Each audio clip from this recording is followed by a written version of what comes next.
This conference will now be recorded. अद्य गुरुवासरः अथवा बृहस्पतिवासरः मार्गशीर्ष शुद्ध त्रयोदशी दिनांक 16 डिसेंबर 2021 रसरत्न समुच्चय धूपयंत्र स्वरूप शंखं चक्रं जलकान्दरतमृतघटं चारुदोर्भिश्चतुर्भिः सूक्ष्मस्वच्छातिहृद्यां श्रुतपरिविलसन् मौलिमम्भोजनेत्रं तालाम्भोदोज्ज्वलाङ्गं कटितटविलसच्चारुपीताम्बराढ्यं वन्दे धन्वन्तरिं तं निखिलगदवनप्रौढदावाग्निनीलम् प्रौढदावाग्निनीलम् ब्रह्मणो हि समारब्धा मात्रेयाद्येषु पूजिताम् अस्मदाचार्यपर्यन्तां वन्दे गुरुपरम्पराम् आयुर्वेदरतं वन्दे माधवाख्यं महागुरुम् आयुर्वेदामृतं सर्वं शिष्येभ्यो यः प्रदत्तवान् द्रष्टाज्ञानी दृष्टकर्मा कृतकर्मा तथैव च अध्यापको विषक्श्रेष्ठो महान् संशोधकस्तथा गुणैरेतैः समुदितैः यत्कार्यं प्रतनोति सः समृद्ध्यर्थं हि कार्यस्य वयं न प्रयतामहे सरस्वत्यै नमो यस्याः प्रसादात् पुण्यकर्मभिः बुद्धिदर्पणसङ्क्रान्तं जगदध्यक्षमीक्षते आत्रेयं प्रथमं वन्दे आयुर्वेदजगद्गुरुम् आयुर्वेदामृतं सर्वं गृहीत्वा हि सुरेश्वरात् अग्निवेशादिकेभ्यो यत् प्रयच्छत् मुनिसत्तमः प्रथमं तन्त्रकर्तारम् अग्निवेशं नमाम्यहम्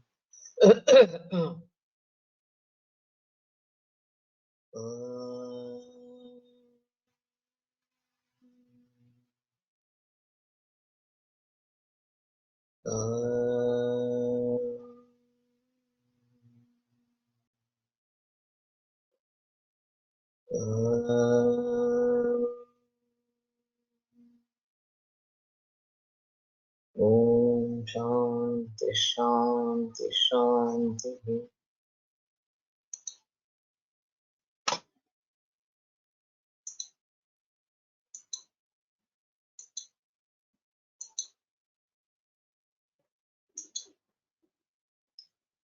विधाय अष्टांगुलम पात्रम लोहम अष्टांगुलोच्छ्रयम। तो अष्टांगुल पात्र लोह का और अष्टांगुल उसकी ऊंचाई इस प्रकार की। कंठा तो द्वेंगुले देशे गला धरे ही तत्व। तो उसके कंठ के 2 अंगुल नीचे गला धार के यहाँ तिर्यक लोह शलाकांच तन्वी तिर्यक विनिक्षित। एक तिर्यक लोह शलाका तन्वी इस प्रकार की पतली तिरछी डालनी चाहिए। तन्वी स्वर पत्र स्वर्ण पत्राणि तासाम ऊपरी व्यज्ञ से, और उसके ऊपर बहुत पतले सुवर्ण पत्र इस प्रकार के रखे। पत्राधो निक्षेपित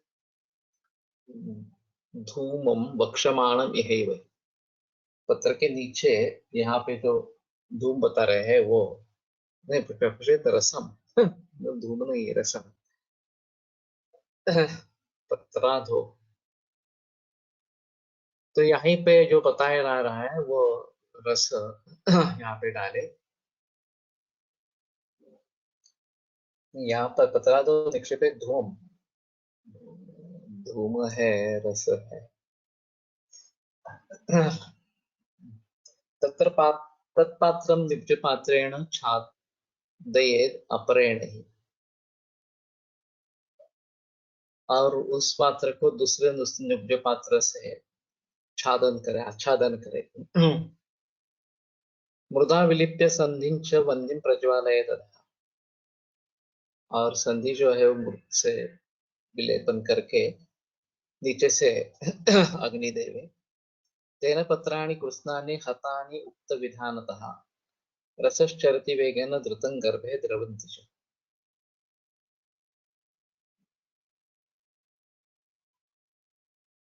तो उससे जो पत्र है स्वर्ण के इस प्रकार से वो सभी पत्र उसका मारण हो जाता है। रसश्चरति वेगेन धृतं गर्भे द्रवन्ति च।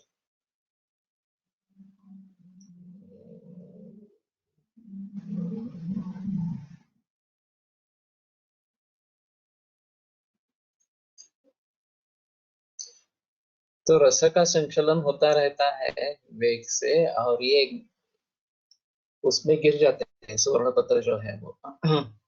गंधालक शिलानां हि कज्जल्या वा मृताहिना धूपन स्वर्ण पत्राणां प्रथमं परिकीर्तितम्। गंध हरताळ मनशिला कज्जल्या वा मृताहिना।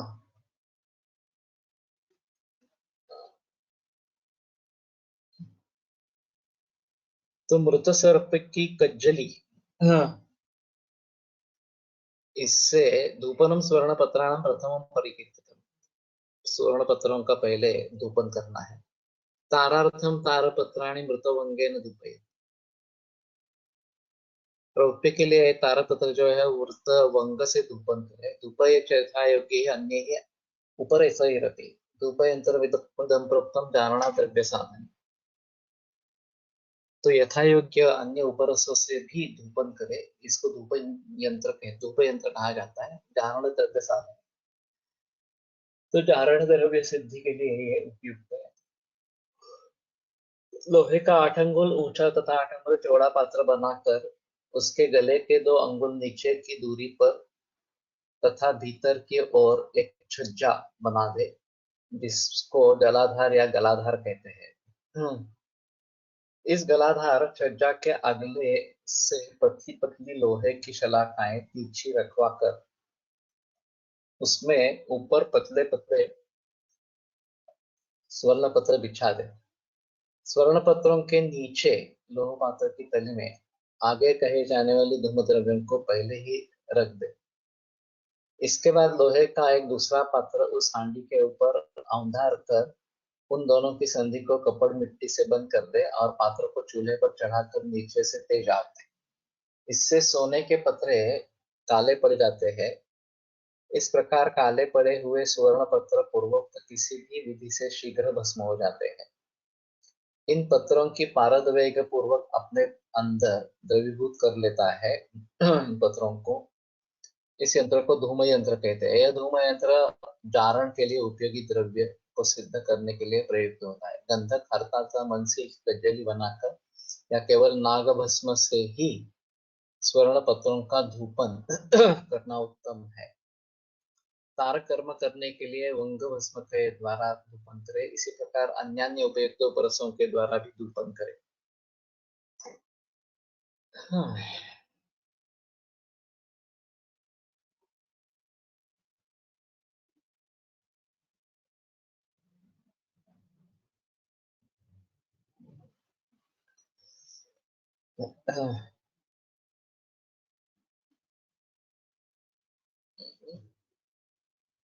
उसके गले के 2 अंगुल नीचे की दूरी पर तथा भीतर की ओर एक छज्जा बना दे, जिसको जलाधार या गलाधार कहते हैं। इस जला छज्जा के अगल से पतली पतली लोहे की शलाखाएं तिरछी रखवा कर उसके ऊपर पतले पतले स्वर्ण पत्र बिछा दे। उसको जलाधार कहने से मुझे संभ्रम हुआ, ये तो गलाधार ज्यादा ठीक थे शब्द, अगर लेना ही है उसके बारे में तो।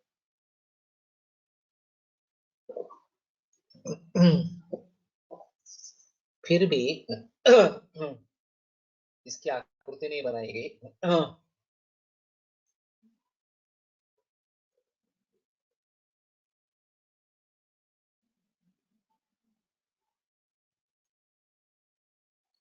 या पारद अंदर रखना है।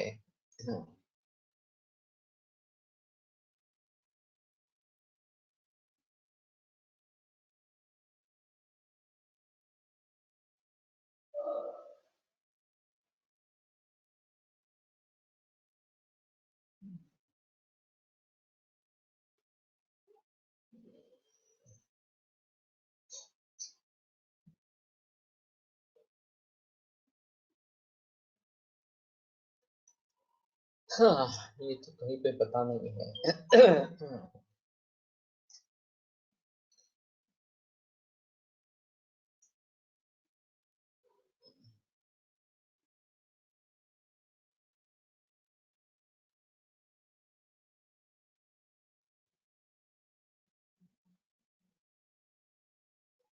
हाँ, हाँ।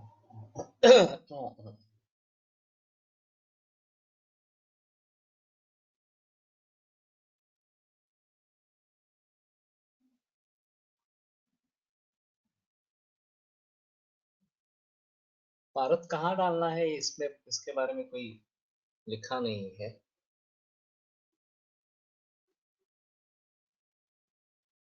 और गंधालक शला का गंध, गंधक, हरताल और मनशिला और कज्जल्या व मृताहीना, ये नागभस्मी बताया है उन्होंने। ये एक अलग बात इस प्रकार की होगी। रसश्चरति वेगेन धृतं गर्भे द्रवन्ति च। तो रस का मतलब पारा नहीं है, लेकिन गर्भे द्रवंती, नीचे जो इस प्रकार के गंधालक शिला या कजली, ये नागभस्म इस प्रकार की, ये अगर नीचे रखते हैं तो उसका धूपन होगा। जब नीचे से अग्नि देंगे और फिर अंतर्धूम पद्धति से जो लोह शलाका और उसके ऊपर जो सुवर्ण के पत्ते डाले हैं उनका पचन करेंगे, तो उसका रस होगा, ऐसा कुछ है सुवर्ण का। धृतं गर्भे द्रवन्ति च। हाँ,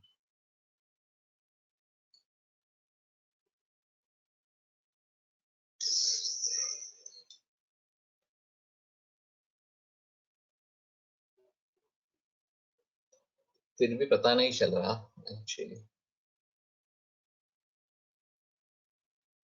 तिर्यक वक्राकारात् तन्वी सूक्ष्मलोहशलाका तिर्यक वक्रभावेन विनिक्षिपेत् इत्यर्थः। इत्यान्वयः तेन इत्यादि। चक्रविधिना तानि कृत्स्नानि प्रक्राणि द्रुतगर्भे द्रवन्ति, ततश्च रसः सस्वर्णपत्रद्रवः वेगेन चरति स्वकार्यं साधयति इत्यर्थः। तानि कृत्स्नानि पत्राणि द्रुतं गर्भे द्रवन्ति। पत्रादौ निक्षिपेत् धूम इत्युक्तं, किन्तु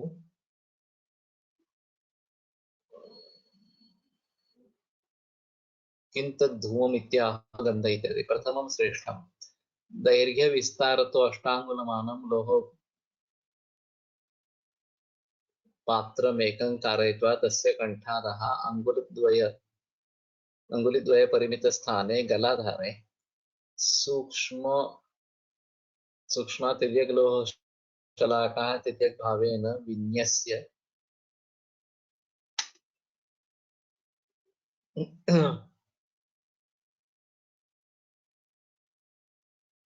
तदुर्पि कण्टकवेद्य स्वर्णपत्राणि स्थापयेत्। तत्पत्राधः पायाभ्यन्तरे गन्धकहरितालमनःशिलाभिः कृतकज्जली मृतनागं वा निक्षिप्य अधोमुख पात्रान्तरेण तत्पात्रं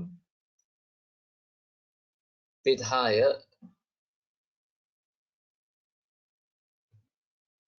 बुधादिना सन्धिं रुद्ध्वा पायाधो वह्निं प्रज्वालयेत्। पात्राधो वह्निं प्रज्वालयेत्। तेन सन्तप्तकज्जल्यादितो धूमः निर्गत्य स्वर्णपत्रे खगिष्यति लगिष्यति। पत्राणि तानि भस्मीभवन्ति गर्भे द्रवन्ति च। तो नीचे कज्जली रखनी है।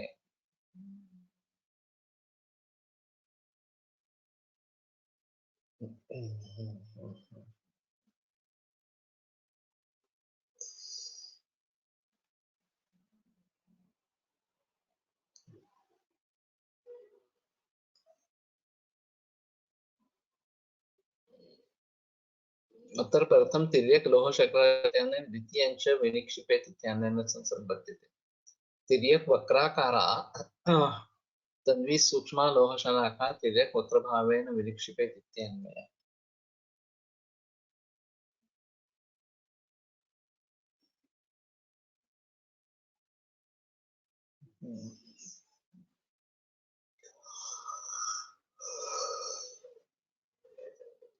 काफी मुश्किल है अर्थ लगाना।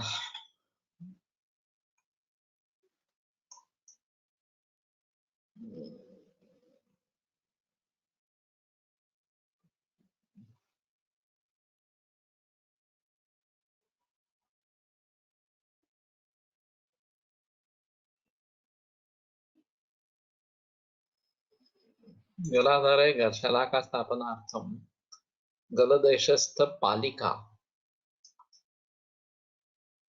व आधार विशेषे इत्यर्थः। तो गलदेश में अंदर एक पालिका जैसी बनानी है जिसमें ये लोह पत्र और उसके ऊपर लोह की शलाका और उसके ऊपर स्वर्ण पत्र डालने हैं और नीचे कज्जली रखनी है। लेकिन ये जो धूपन के द्रव्य है वो कहाँ पे रखेंगे?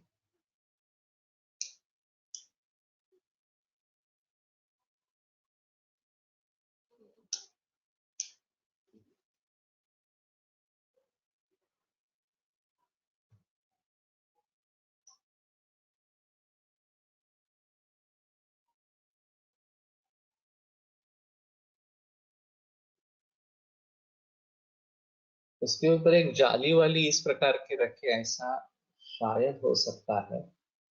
और बाजू में अग्नि हो और बीच में एक कज्जली हो। तो वो पिघल कर लोह और शला लोहा और ये सुवर्ण पिघल कर नीचे कज्जली में समा जाएंगे।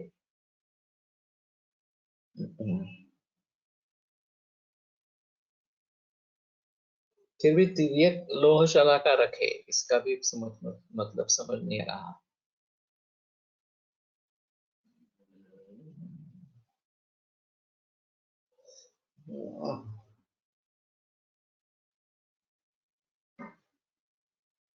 एक छज्जा बनाने जैसे जलाधार है, गलाधार कहते कि अगल से पतली पतली लोहे की शलाकाएं तिरछी रखवा कर उसके ऊपर पतले पतले स्वर्ण पत्र बिछा दे। या अभी लोह शलाका कितनी है, स्वर्ण पत्र कितनी, इसके बारे में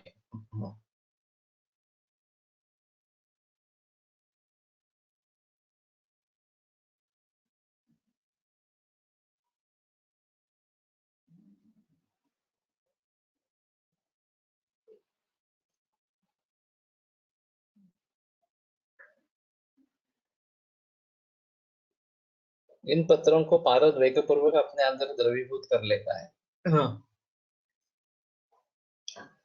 तो ये काला स्वर्ण इस प्रकार का हो जाएगा और वो आसानी से उसका भस्म बनेगा, ऐसा थोड़ा सा है। यहाँ की प्रोसेस में धूपन से क्या होता है? उसको अग्नि मिलता है तो धूपन से ये सुवर्ण पत्र और ये लोह शलाका ये द्रवीभूत हो जाते हैं और वो पिघल कर नीचे कज्जली में समा जाते हैं, गर्भे द्रवंती, इस प्रकार से। और फिर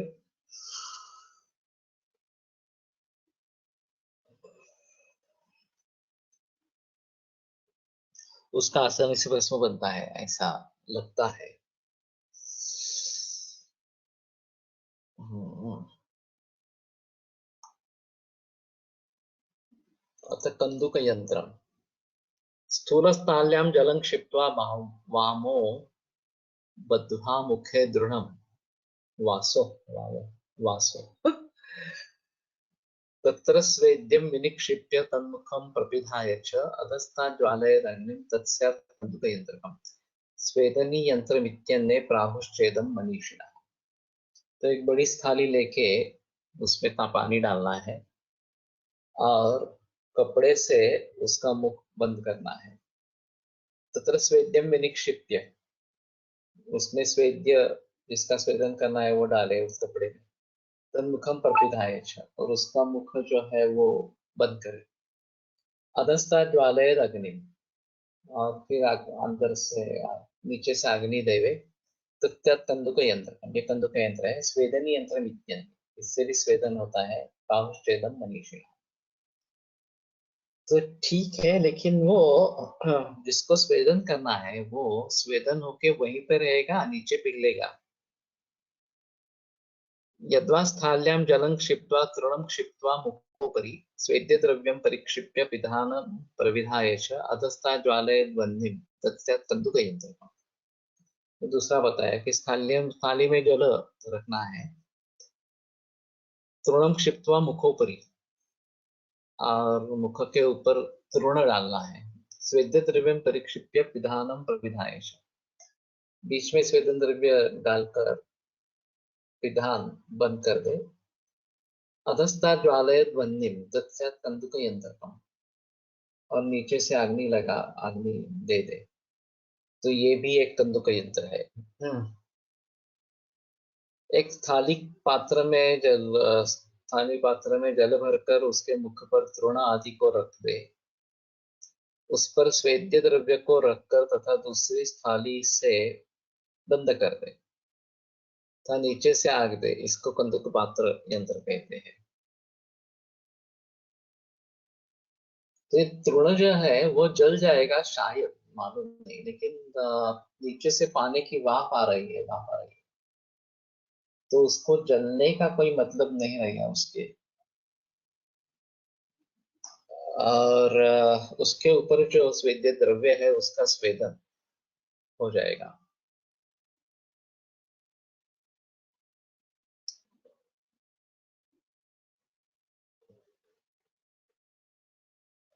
बड़ी थाली में जल भरकर उसके मुख पर एक मजबूत कपड़ा अच्छी तरह बांधे, उसके ऊपर स्वेद्य द्रव्य को रखकर उसके मुख को दूसरी थाली यंत्र से बंद कर दे और उनको चूल्हा पर लगकर नीचे से आग लगाए, तो ठीक है। कुछ लोग उसको, विद्वान उसको स्वेदनीय यंत्र इस प्रकार के कहते हैं।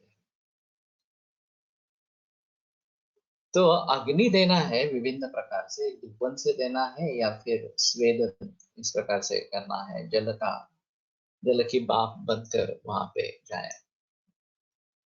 खल्य योग्या शिला नीला श्यामा स्निग्धा दृढ़ा गुरु, षोडशांगुल कोत्सेधा नवांगुलक विस्तरा, चतुर्विंशांगुला दीर्घा घर्षणी द्वादशांगुला, विंशत्यंगुल दीर्घा वा वा स्यादुच्चेदे दशांगुला, कल्ल प्रमाणम तज्नेयम श्रेष्ठम स्याद रसकर्म। तो खल्ल योग्या शिला, तो एक पत्थर, एक खल बनाने के योग्य इस प्रकार का, नीला श्यामा स्निग्धा दृढ़ा, नील वर्ण श्याम वर्ण स्निग्ध दृढ़ और गुरु होनी चाहिए वो शिला जो है। षोडशांगुल का उच्छेदा, 16 अंगुल उच्छेद, नवांगुल का विस्तरा, 9 अंगुल विस्तर, चतुर्दशांगुला दीर्घा, और चतुर्विंशांगुल दीर्घ, घर्षणी द्वादशांगुला, उसके ऊपर जो घर्षणी है वो 12 अंगुल, विंशत्यंगुल दीर्घावा अथवा 20 अंगुल दीर्घ, उच्छेद है दशांगुला, और उच्छेद में दशांगुल इस प्रकार की हो। हाँ, खरल बनाने के योग्य नीला श्याम स्निग्ध मजबूत एवं बड़ा पत्थर लेकर 16 ऊंचा, 16 अंगुल, 9 अंगुल चौड़ा तथा 24 अंगुल लंबा खरल बनाए। घर्षणी घुटने का पत्थर 12 अंगुल की बनाए अथवा 20 अंगुल लंबा तथा 10 अंगुल बनाए। यह रस करने पर प्रशस्त है। घर्षणी द्वादशांगुला विंशत्यंगुल दीर्घावा स्याद उच्छेदे दशांगुला। उच्छेद क्या है?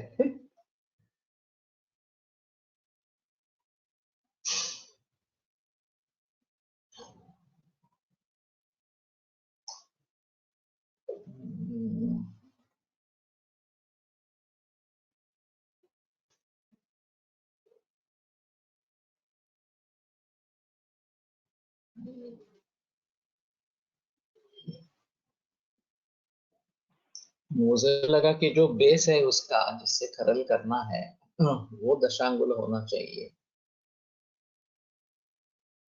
और ऊंचाई जो है वो द्वादशांगुल या विंशत्यांगुल दीर्घ इस प्रकार की होनी चाहिए।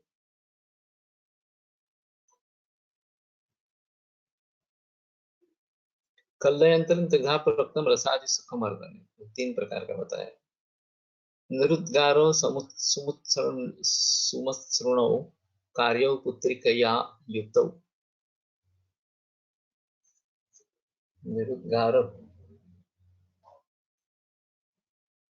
समसृणौ कार्यौ पुत्रिकया युक्तौ।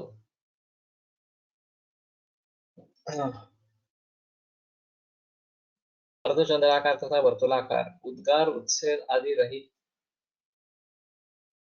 तथा चिकना होना चाहिए समुद्र,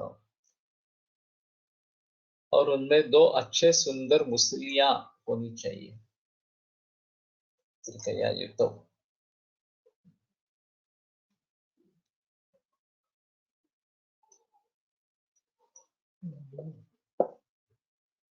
समझ में नहीं आ रहा।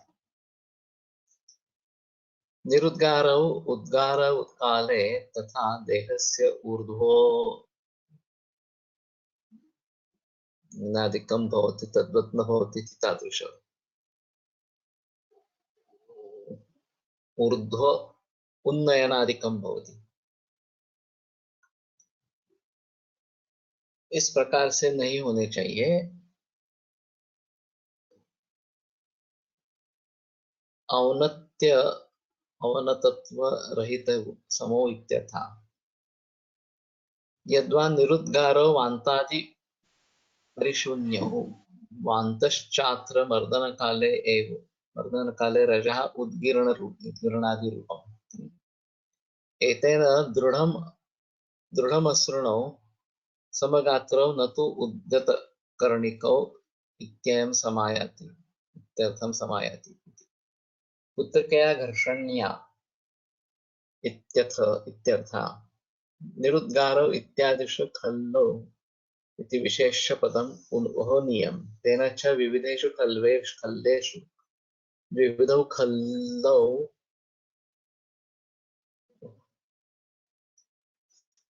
कार्यौ।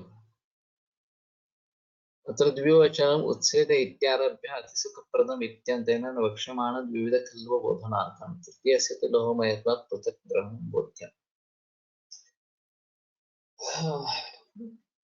तो जब हम खल करेंगे तो वो उसमें से बाहर नहीं निकल आए, जो द्रव्य उसमें जिसका खल कर रहे हैं, ये थोड़ा देखना है, इस प्रकार का है। और इसलिए निरुद्गारो इस प्रकार का कहा। पुत्रिकया युतौ,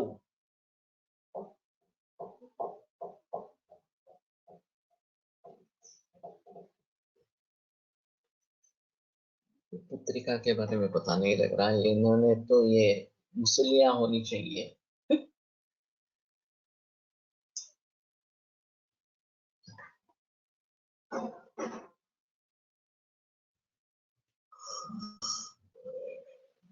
घर्षण्या इत्यर्थः।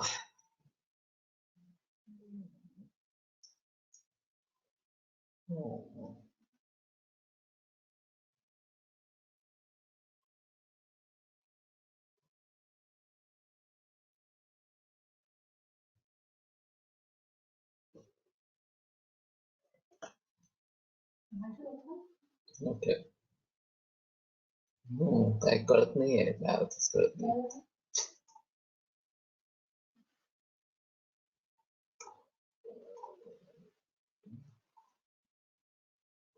उच्छेदेश तथांगुल खलु कला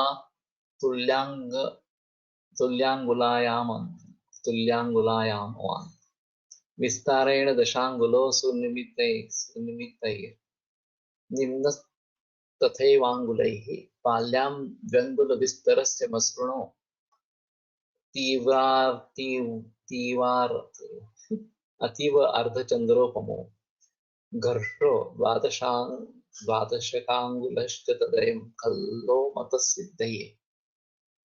उच्छेदेश दशांगुल खलु कला तुल्याङ्गुलायामवान्। शार्दूल विकृतित है। तो उच्छेद में 10 अंगुल खलु कला तुल्याङ्गुलायामवान्।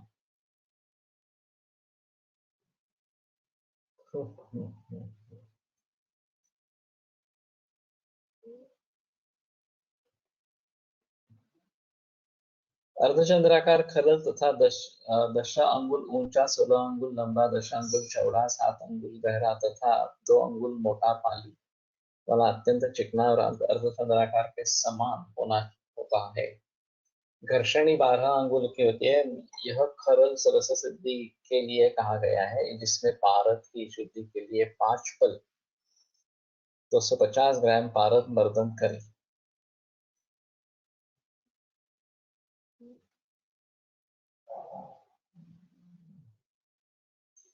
कल्या तुलांगुलायामवा, कलातुल्य सॉरी कल्याणी, तुल्यांगुलायामवा।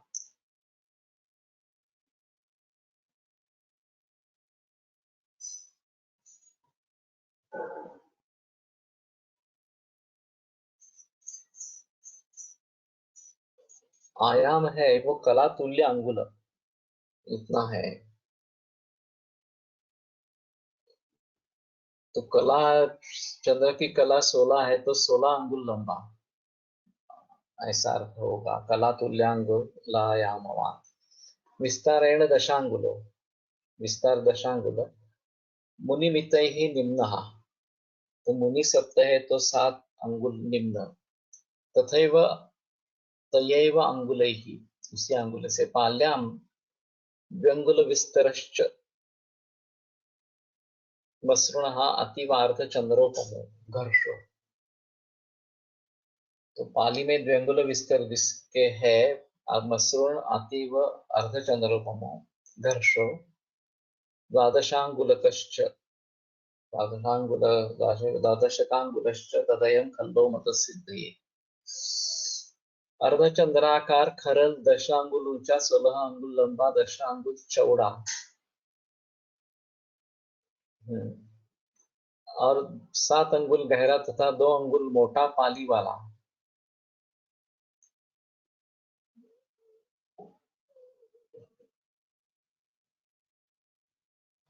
अत्यंत चिकना और अर्धचंद्राकार के समान होता है। 2 अंगुल मोटा पाली वाला।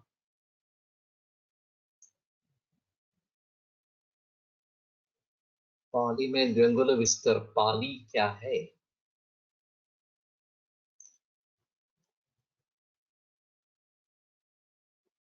मसृणः अतीव अर्धचंद्रोपमो वर्षोद्वा, त्याची पाळी म्हणजे किनारा।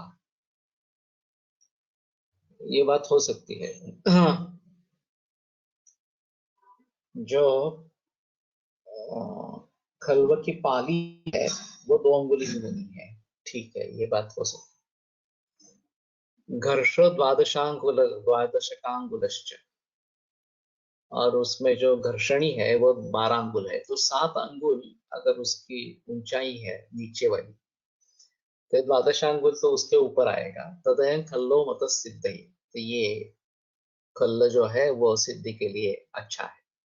अस्मिन पंचपल सूतो मर्दनीय विशुद्धि, उसमें 5 पल शुद्धि के लिए मर्दन करना है। तत्त औचित्य योग है ना, खल्येषु अन्येषु योगे, और अच्युत औचित्य के योग से अन्य खल्लों में इसका खल करे। येषु अन्येषु योजयेत्। वर्तुल खल का स्वरूप 12 अंगुल चौड़ा, अत्यंत चिकना पत्थर का बनाया हुआ, 4 अंगुल गहरा तथा लगभग अत्यंत चिकना होता है। इसका मर्दक, घोटने वाला तथा तल भाग चपटा और हाथ में पकड़ने वाला भाग सुविधा के अनुरूप पकड़ने के लिए योग्य होता है। यह वर्तुल खल्ल होता है।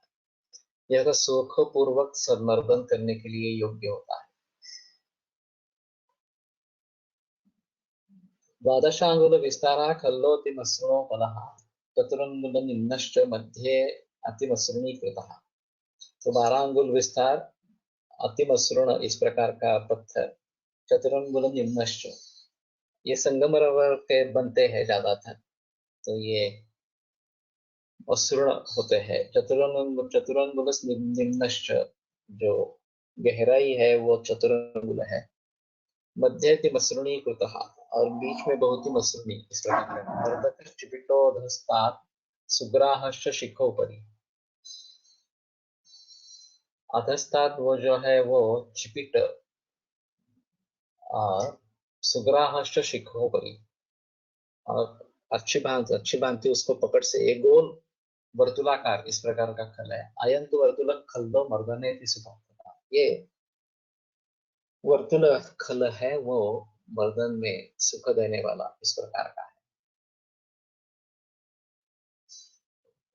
12 अंगुल चौड़ा अत्यंत चिकना पत्थर का बना, 4 अंगुल गहरा तथा लगभग अत्यंत चिकना होता है। इसका मर्द वाला घुटने वाला, तल भाग में चपटा और हाथ में पकड़ने वाला भाग सुविधा के अनुरूप पकड़ने के लिए पुश योग्य होता है। यह वर्तुल खरल होता है। इसे सुखपूर्वक मर्दन करने यह सुखपूर्वक मर्दन करने के लिए योग्य होता है। तो गोल जो खरल है ये वर्तुलाकार जाडी असेल, हाँ वही अंदर का जो हिस्सा है वो तो बता दिया, उसकी जाडी कितनी होनी चाहिए, 2 अंगुल होनी चाहिए, यही यही बताया।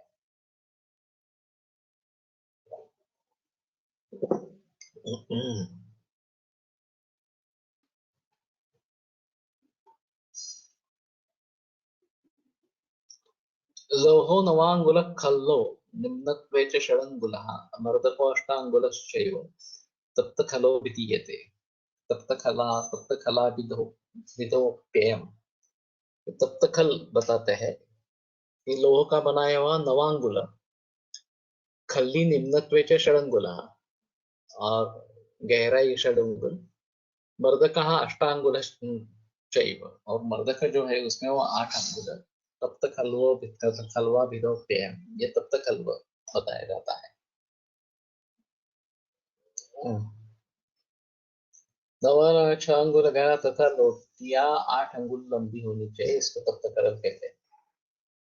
कृत्वा खल्ला कृतिम चुल्लिम अंगारे परिपूरितां तस्यां निवेशतं खल्वं खल्लं पार्श्वे भस्रिकया धमे तदंतर मर्दिता पिष्टि क्षारे अम्लेश्च संयुता प्रद्रवत्यतिवेगेन स्वेदिता न च नात्र संशयः। कृतकान्ता यसा स्वयं भवेत् कोटिगुणो रसः।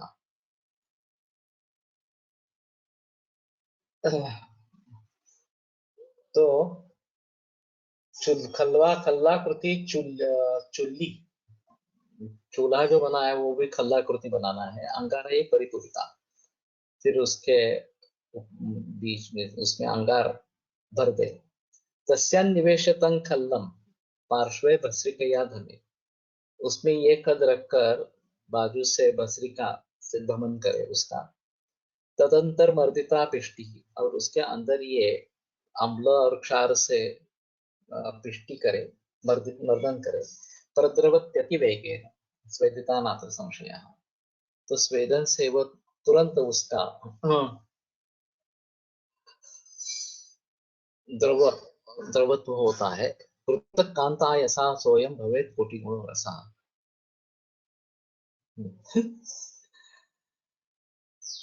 तो ये कांता यसा सोयम, ये अगर कांतलोह से बनाया जाए तो ये कोटि गुण इस प्रकार का हो जाता है। इति श्री वैद्यपति सिंहगुप्तस्य सुनोः वाग्भटाचार्यस्य कृतौ रसरत्न समुच्चये यत्न निरूपणम् नाम नवमोऽध्यायः।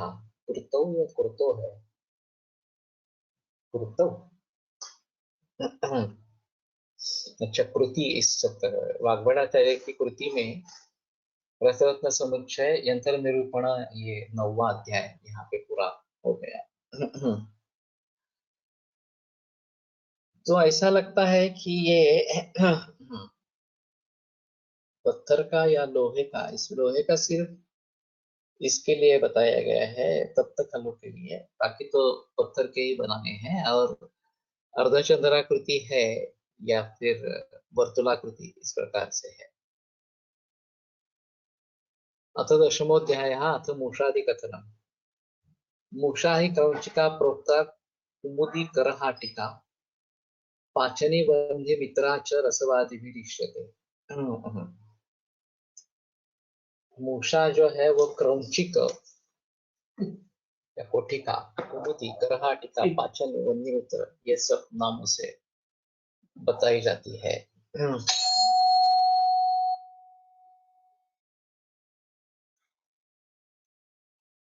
मुष्णाति दोषान मूषायासां मूषेति निगद्यते।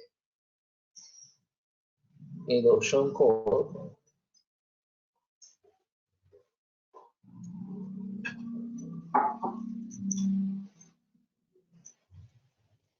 दूर करने वाले योग्य करने योग्य दोषों को दूर करता है, नष्ट करता है।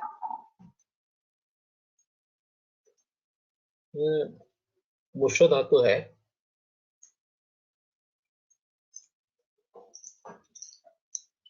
उसको मूषा कहते हैं।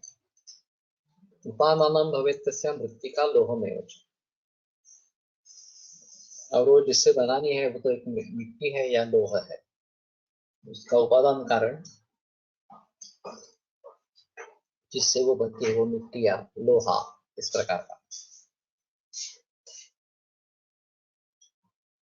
मूषा मुख विनिष्क्रांता वरम एकापि काकिनी दुर्जन प्रणिपातेन दिग्लक्षमपि मान्याम्।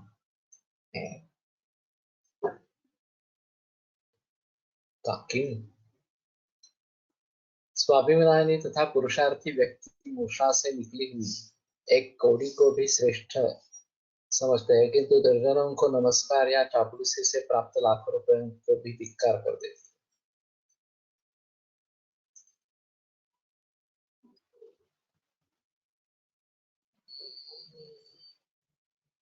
काकिनी ये कौड़ी बताया है इसमें।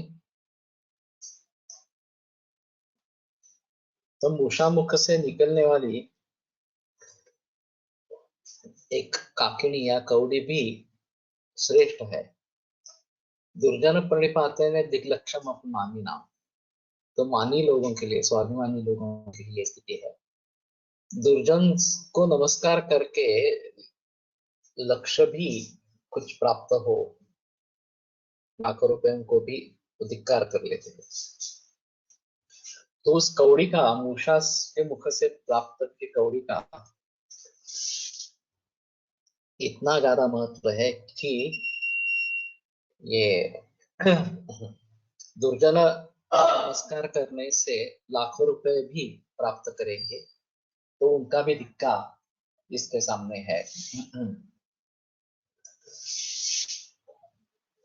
तो ये अजीब श्लोक है, मूषा का महत्व कितना है ये दिखाने के लिए।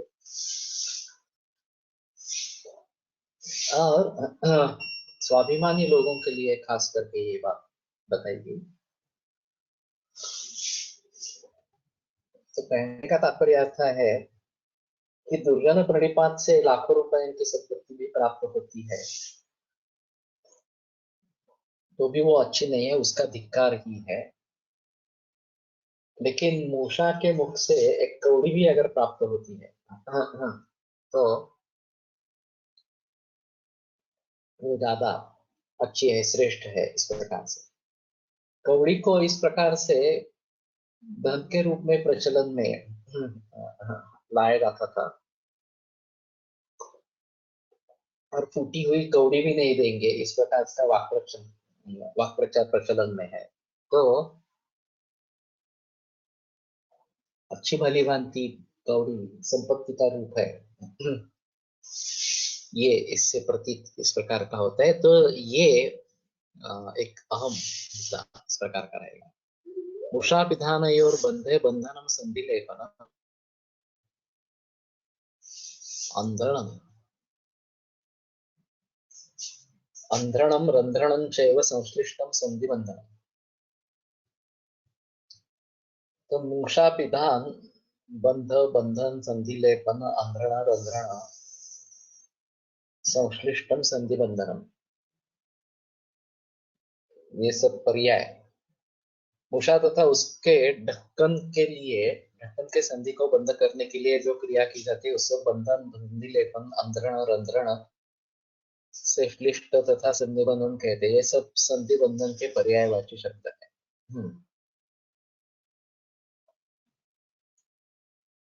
मृत्तिका पांडुर स्थूला शर्करा कोण पांडुरा चिराद्भान सहासाहि मोक्षार्थम अतिशस्यते तदभावे च वाल्मीकि कौलाली वा समीर्यते।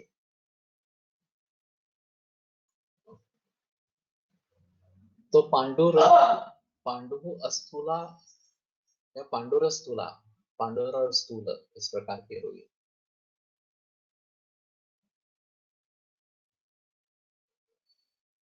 जो मिट्टी पीले तथा सफेद वर्ण, पांडुर का पीला नहीं होता है एक्चुअली, थोड़ा सफेद वर्ण इस प्रकार का।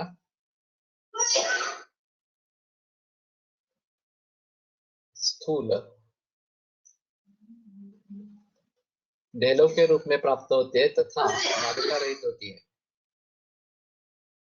शर्करा शोण पांडुरा अथवा काली सी रक्त वर्ण की तथा सफेद वर्ण की होती है और अधिक समय तक धौकनी की कड़ी आंच को भी सह सकती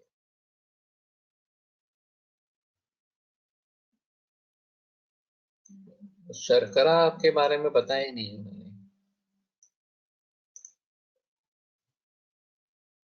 काली से रक्त वर्ण की तथा सफेद वर्ण की होती है अधिक समय तक। शर्करा उसमें कंकर है इस प्रकार की वो शर्करा कही जाएगी।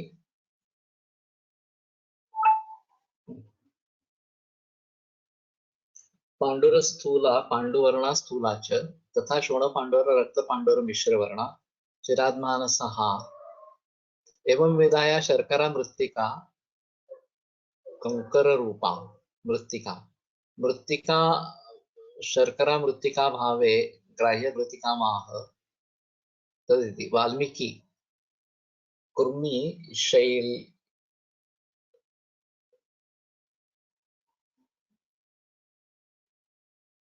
इसके अभाव में वाल्मीकि दीमक मिट्टी या कुम्हार की मुट्ठी मूषा बनाने में पी गई है। कौलाली व प्रशस्त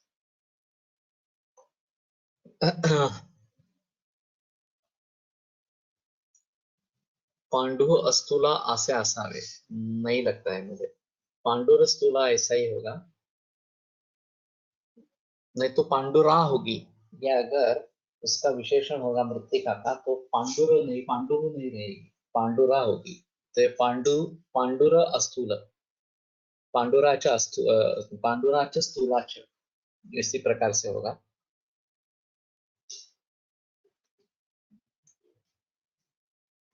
और ये अगर नहीं मिलती है तो वाल्मीकि वारुण से प्राप्त हुई मृत्तिका या कृमि शैलोद्भवा उद्माटी इति वंग भाषा कौलाली कुंभकार मृत्युत्यर्थः या कुंभकार से प्राप्त हो जहाँ जो मृत्तिका है उसका ग्रहण करना है। या मृत्तिका दत्त तुषैः क्षणेन शिखित्रकैर् वा हयलद्दिना च लोहेन दण्डेन च कुट्टिता सा साधारणा स्यात् खलु मूषिकार्थम्।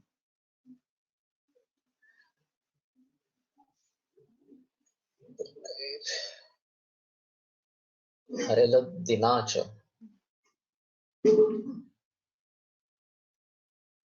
जलाई हुई भूसी दग्धतुष क्षण काटे हुए सन की रेशा बिना पानी बुझे हुए लकड़ी के कोयले का चूर चित्रकैर वा हयलद्दिनाच घोड़े की लीद इन सबों के साथ मिट्टी को समान मात्रा में लेकर तथा अच्छी तरह लोहे के डंडे से कूट कूट कर महीन बनावे। यह मिट्टी साधारण मूषा बनाने में उपयोगी है। तो दग्धतुष क्षण यानी कि ताग है एक्चुअली। शिखित्रकैर्वा शिखित्रक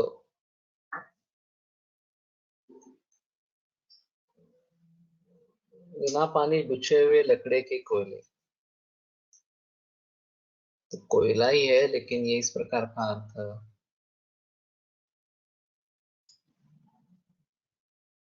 सामान्य मूषार्थम उपादानानि आह यायते। इसमें इसका कुछ बताया नहीं। चिकित्रकैः लौहेन दंडेन च कुट्टितासा, और लोह दंड से उसको मर्दन करना है, कुटना है। ये साधारण मृत्तिका है या मूषकार्थ। मूषिका के लिए ये साधारण इस प्रकार की मृत्तिका है। श्वेताश्मानस्तुषा दग्धात् सुचित्राः क्षणकर्परे लद्धिः कित्तं कृष्णमुत्स्ना संयोज्या मूषिकां हृदि।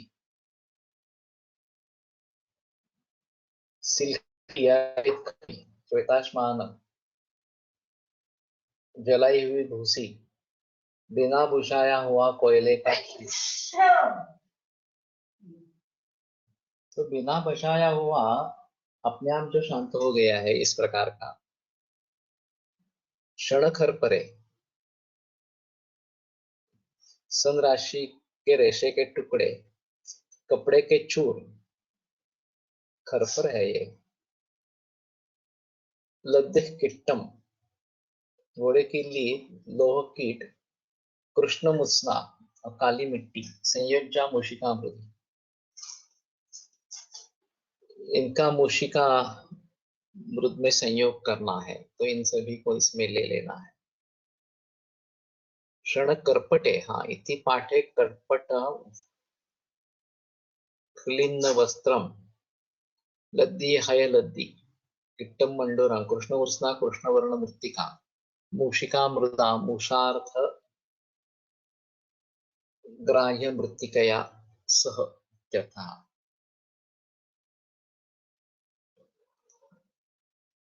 हाँ, तो अश्वपुरीष का इसमें एक अहम रोल है, ऐसा दिखता है।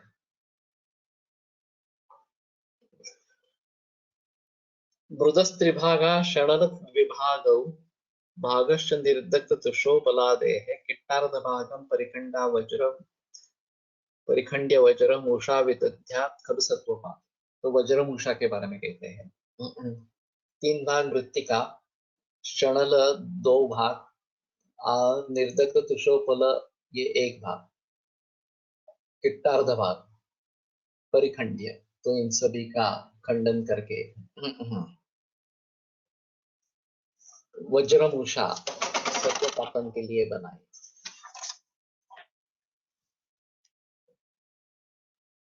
वृक्षोपयोगी मिट्टी 3 भाग, सन की रेशा खंड 2 भाग, घोड़े की लीद तो 1 2 भाग, क्षणल विभाग हो भागश्चंद्र। घोड़े की लीद कहाँ पे आए? क्षणल क्षणल क्षणलद्दी, हाँ ऐसा है भागो। तो क्षण और लद्दी है 2 2 भाग। धान की भूसी की काली राख, सिलखड़ी मिट्टी 1 भाग, कोयले का चूर 1 भाग, निर्दग्ध तुषोपलादेः किट्टार्ध भागम मंडूर लोह किट्टा आधा भाग, कूट पीस कर वज्रमूषा बनावे। यह वज्रमूषा सत्वपातन के लिए बनावे। तो ये वज्रमूषा सत्वपातन के लिए अच्छी इस प्रकार की है। ठीक है, यहीं पे रुकते हैं, कल आगे बढ़ेंगे। आयुर्वेद प्रकांड निगदित इह हि शल्यतंत्र प्रधानः शिष्येभ्यः शाश्वतोऽयं निखिल जन कृपा व्याप्त चित्तेन आयुर्वेदस्य वाञ्छन् पुनरपि भुवने तां च सुष्ठु प्रतिष्ठां श्रेष्ठं धन्वन्तरिं तं प्रणमति च सदा वैद्यवर्गो हि नूनम् वैद्यवर्गो हि नूनम्।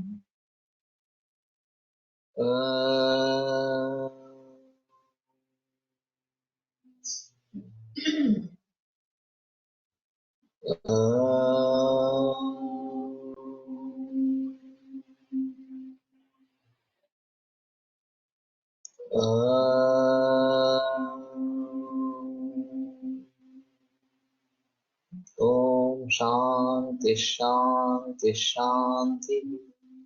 विरम्यते व्याख्यान स्वाहा।